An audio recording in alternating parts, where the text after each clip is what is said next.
Good morning. My name is Marvin Malika, and it's my pleasure and honor to be Dean of the College of Design at NC State University. Urban sustainability is one of the most crucial issues facing our society today.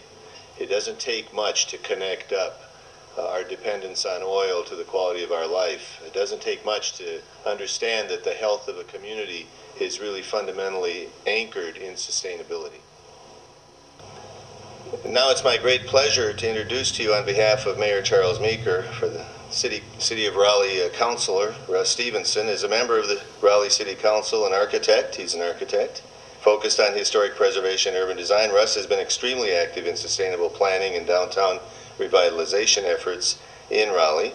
Russ is an alum of the College of Design, has been involved with several urban planning projects as well as eco-friendly development planning in coastal communities. Russ is going to take a few moments to share his thoughts with us. Russ? Thank you, Marvin. And on behalf of Mayor Meeker, I want to thank all of you for coming out this morning. Obviously, it's being an architect myself, along with my fellow city councilor Thomas Crowder, who's also here today, it's very important for us to see these kinds of ideas about sustainability get traction here in our city. We really believe that it really is key to our health and competitiveness in the future. And so I want to thank the College of Design for all they've done to bring this series forward and all the work they do in that regard, and also Raleigh's planning department for their role in this, and all the others who have helped to make this possible. I just want to make a few comments today about my own path, moving from the realm of design into the realm of public policy, going from being an architect, now more recently doing urban planning, but also serving on the Raleigh City Council.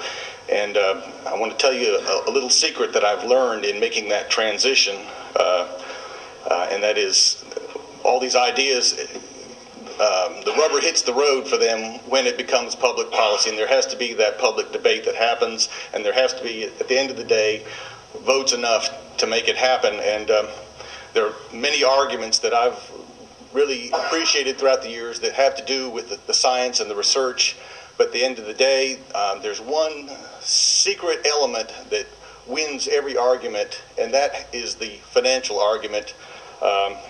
And so I always look for the financial underpinning, and I think it's growing very strong. We really are at a tipping point. I remember back in the early 90s seeing an article in a report done by the Bank of America about, it was entitled Beyond Sprawl, and that was a real watershed event for me to think about that this idea of traditional neighborhood developments or sustainable developments, just the physical form aspects, was something that now is really becoming a financial and economic imperative to our major funding and financing institutions.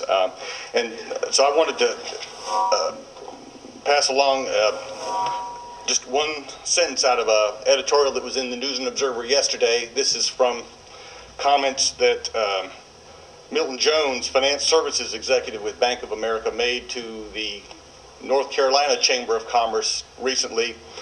He's talking about the various industries of the future in our state, and he went on to say, "There's one fast-growing industry that we have not focused on with as much energy: environmental sustainability.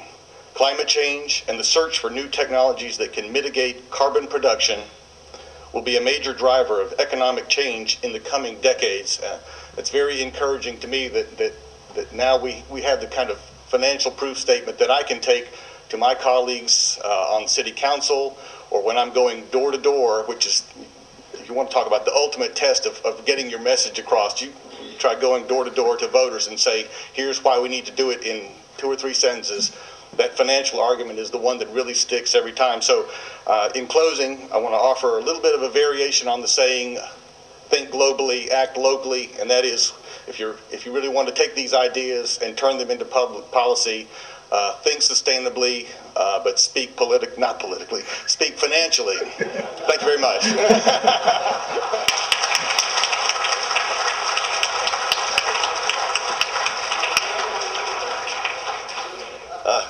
Politically too, otherwise nothing happens.